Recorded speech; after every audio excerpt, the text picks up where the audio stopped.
Doctor Bikram Biruli ने अपनी उपलब्धियों से इतिहास रचकर झारखंड का नाम पूरी दुनिया में रोशन कर दिया है। हो आदिवासी समाज से ताल्लुक रखने वाले डॉक्टर बिरुली ऐसे पहले शख्स बन गए हैं जिन्होंने एआई यानी कि आर्टिफिशियल इंटेलिजेंस पर पीएचडी की है, वो भी अपनी मातृभाषा हो में। यह न केवल झारखंड के लिए बल्कि पूरे भारत के लिए गौरव का क्षण है। एक वक्त था जब ओडिशा के मयूरभंज जिले में स्थित सिमलीपाल के जंगलों में एक बच्चा गाय बकरी चराते हुए पेड़ की छांव में बैठकर किताब पढ़ा करता था। वही बच्चा आज एआई की मदद से अपनी मातृभाषा हो को डिजिटल दुनिया में जिंदा रखने का काम कर रहा है। डॉक्टर बिरुली का शोध विषय था हो भाषा के संरक्षण के लिए कृत्रिम बुद्धिमत्ता यानी कि एआई की पहचान का अनुप्रयोग, यानी ये जानना कि मशीनें कैसे इंसानों की तरह किसी आदिवासी भाषा को समझ, बोल और पहचान सकती हैं। ये विषय सिर्फ तकनीकी नहीं बल्कि भावनात्मक भी था, क्योंकि जिस भाषा को दुनिया धीरे धीरे भूल रही थी उसे अब मशीनें याद रखेंगी। इस पूरे शोध में उन्होंने 3 उन्नत एआई तकनीकों यानी कि automatic speech recognition, named entity recognition और पार्ट ऑफ स्पीच टैगिंग पर काम किया। मतलब मशीनों को यह सिखाना कि जब कोई हो भाषा में बोले तो वह आवाज को पहचान सके, शब्दों के अर्थ को समझ सके और वाक्यों की संरचना को वैज्ञानिक रूप से पढ़ सके। यहीं से शुरू हुआ हो भाषा में दुनिया का पहला ASR डेटा सेट, जिसे डॉक्टर बिरुली ने खुद तैयार किया। उन्होंने हो भाषा की ध्वनियों, शब्दों, व्याकरण और वाक्य संरचनाओं को डिजिटल रूप में संग्रहित किया ताकि कंप्यूटर उन्हें समझ सके। ये काम उतना ही जटिल था जितना किसी नई भाषा को जन्म देना, लेकिन नतीजा ये हुआ कि अब हो भाषा की आवाज डिजिटल रूप से जिंदा है। मशीनें इसे पहचानती हैं, दोहराती हैं और सीखती भी हैं।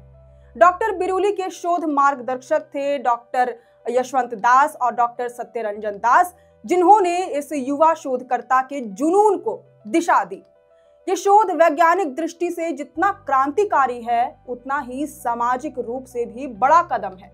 आज जब दुनिया की सैकड़ों आदिवासी भाषाएं लुप्त हो चुकी हैं, तब डॉक्टर बिरुली का ये प्रयास आने वाली पीढ़ियों के लिए एक पुल साबित होगा जो परंपरा और तकनीक के बीच जुड़ाव की कहानी कहता है। लेकिन बिक्रम की यात्रा यहाँ तक आसान नहीं थी।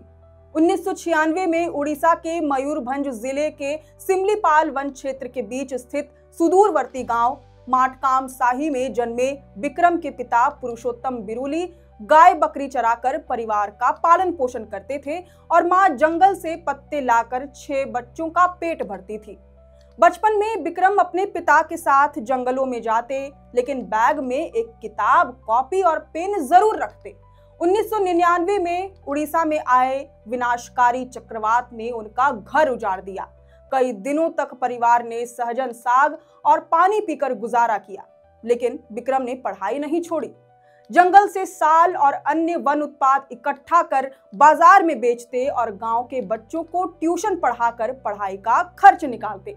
बाद में वे जवाहर नवोदय विद्यालय बागुड़ी बालेश्वर पहुंचे, जहां से उन्होंने 2013 में साइंस स्ट्रीम से +2 की पढ़ाई पूरी की। लेकिन 17 साल की उम्र में परिवार की जिम्मेदारी ने उन्हें पंजाब खींच लिया। वहां वे दिन में कॉलेज में पढ़ते और रात में काम करते। AGC पटियाला में उन्होंने कंप्यूटर साइंस एंड इंजीनियरिंग में बीटेक पूरा किया। 2018 में वे Kalinga institute of social sciences Bhubaneswar पहुंचे और indigenous knowledge science and technology में MSc के लिए दाखिला लिया। यहीं से उनके मन में अपनी मातृभाषा हो को बचाने की आग और तेज हुई। उन्होंने हो समाज लाइव नाम से एक YouTube चैनल शुरू किया, जो आज लाखों लोगों के लिए भाषा और पहचान का माध्यम बन चुका है। डॉक्टर बिक्रम बिरुली ने अपनी मेहनत और उपलब्धियों से ये साबित किया है कि एआई सिर्फ रोबोट या चैटबॉट बनाने की तकनीक नहीं, बल्कि एक ऐसा औजार है जो किसी संस्कृति को मिटने से बचा सकता है। अगर एआई का सही इस्तेमाल हो तो हर आदिवासी भाषा, चाहे वह हो, मुंडारी या कुड़ुक ही क्यों ना हो, भविष्य की डिजिटल लाइब्रेरी में अपनी जगह बना सकती है। डॉक्टर बिरुली ने यह भी साबित कर दिया कि गरीबी, भूख और संघर्ष से भी बड़ी चीज है जिद, अपनी पहचान को बचाने की जिद। और जब ये जिद विज्ञान से जुड़ जाए तो भाषा भी अमर हो जाती है।